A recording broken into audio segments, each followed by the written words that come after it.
രാത്രികാലങ്ങളിൽ ഞങ്ങളുടെ സ്പോട്ടുകളിൽ an police വണ്ടിയിൽ ഡ്യൂട്ടി സമയത്ത് വന്ന് റേറ്റ് ചോദിക്കുക, വഴങ്ങിയില്ലെങ്കിൽ നിങ്ങളെ ഓടിക്കും, നിങ്ങളെ അടിക്കും, കള്ളക്കേസിൽ കൊടുക്കും എന്നെല്ലാം പറഞ്ഞു. എന്തുകൊണ്ട് ഇപ്പൊ ഇത്രയും വനിതാ പോലീസ് വന്നു? സ്റ്റേറ്റ്മെന്റ് കൊടുക്കണം. ഇത്തരം മോശം പ്രവണതകൾ അവസാനിപ്പിക്കുക, ട്രാൻസ്ഫോമൻസിന് നീതി നടപ്പാക്കുക. ബഹുമാനപ്പെട്ട മന്ത്രി ഇത് കേൾക്കേണ്ടതാണ്. പോലീസുകാരുടെ മക്കൾ ഇങ്ങനെ ചെയ്ത് നടക്കുന്നത്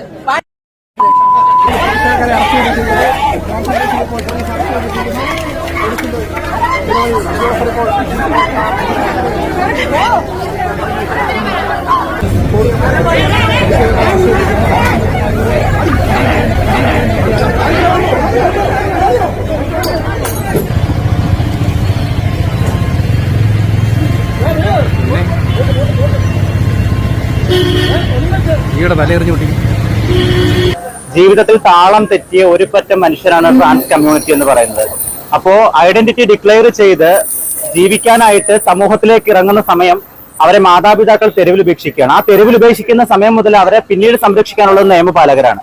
ഈ നിയമപാലകരുടെ മുമ്പിൽ ഒരു പെറ്റീഷനുമായി ചെല്ലുകയോ അല്ലെങ്കിൽ നമ്മുടെ സങ്കടാവസ്ഥയുമായി നമ്മൾ ചെല്ലുകയോ ചെയ്യുമ്പോൾ അവരുടെ ഭാഗത്തു നിന്നും ഞങ്ങൾ അനുഭവിക്കുന്ന വിവേചനം കൊണ്ട് ഞങ്ങൾക്ക് ഇന്ന് ജീവിക്കാൻ നിവൃത്തിയില്ലാണ്ട് വരികയാണ്.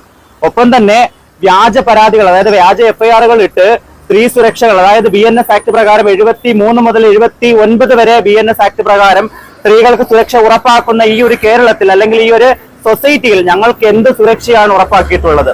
അതോടൊപ്പം തന്നെ ഞങ്ങൾക്ക് സുരക്ഷ ഉറപ്പാക്കിയിട്ടുള്ള സർക്കാർ സ്ഥാപനങ്ങളിൽ അല്ലെങ്കിൽ പോലീസ് സ്റ്റേഷനുകളിൽ ഞങ്ങൾ ചെന്ന് കരഞ്ഞും നിലവിളിച്ചും മാർച്ചുകൾ നടത്തിയും ഞങ്ങൾ അവകാശങ്ങൾ മേടിച്ചിരിക്കുന്ന ഒരു അവസ്ഥയാണ്. ഇത് ബഹുമാനപ്പെട്ട മിനിസ്റ്റർ കാണണം, അതോടൊപ്പം തന്നെ ഹ്യൂമൻ റൈറ്റ്സ് കാണണം, പോലീസ് കംപ്ലൈന്റ് അതോറിറ്റി കാണണം, അതോടൊപ്പം തന്നെ ഇതിന്റെ എല്ലാം ബന്ധപ്പെട്ടിട്ടുള്ള എല്ലാ ഭാരവാഹികളും ഇത് കാണുകയും ഞങ്ങൾക്ക് സപ്പോർട്ട് നൽകുകയും ഞങ്ങളെ ജീവിക്കാൻ അനുവദിക്കുകയും ചെയ്യുക എന്നത് ആവശ്യപ്പെടുകയാണ്. ഈ ഒരു അവസരത്തിൽ ഇന്നലെ SP ഓഫീസിൽ പോകാനുണ്ടായ കാരണം എന്ന് പറയുമ്പോൾ ഇവിടെ ഒരു 7ഓളം കുട്ടികൾക്ക് കൊട്ടാരക്കര സ്റ്റേഷനിൽ നിന്ന് ഒരു കേസുണ്ടായത് അവർ അറിഞ്ഞിട്ടില്ല.